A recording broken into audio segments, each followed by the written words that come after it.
রাজশাহী অঞ্চলের যে ফ্রেশ আমগুলো আপনাদেরকে দেখাচ্ছিলাম, এগুলো আটির আম জাতের, কিন্তু আটি, তবে প্রচুর পরিমাণে মিষ্টি হয়ে থাকে। এগুলো কিন্তু হিমসাগর বা ল্যাংড়া এই জাতের আম না, এই আমগুলো আটির বা গুটি আম যাকে বলা হয়।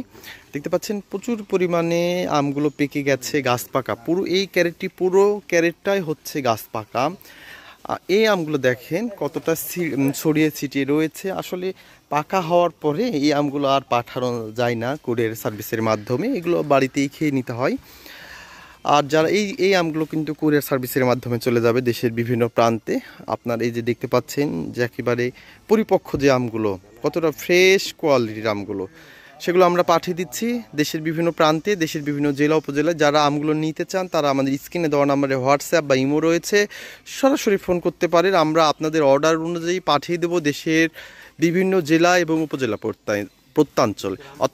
অর্থাৎ আমরা একেবারে গ্রাম পর্যায়ে আমগুলো পাঠিয়ে দিব। যারা নিতে চান তারা দ্রুত আমাদের স্ক্রিনে দেওয়া নাম্বারে হোয়াটসঅ্যাপ বা ইমোতে যোগাযোগ করতে পারেন। তো সবাই ভালো থাকবেন, সুস্থ থাকবেন। রাজশাহী থেকে আমি সাজু মাহমুদ, আল্লাহ হাফেজ, আসসালামু আলাইকুম।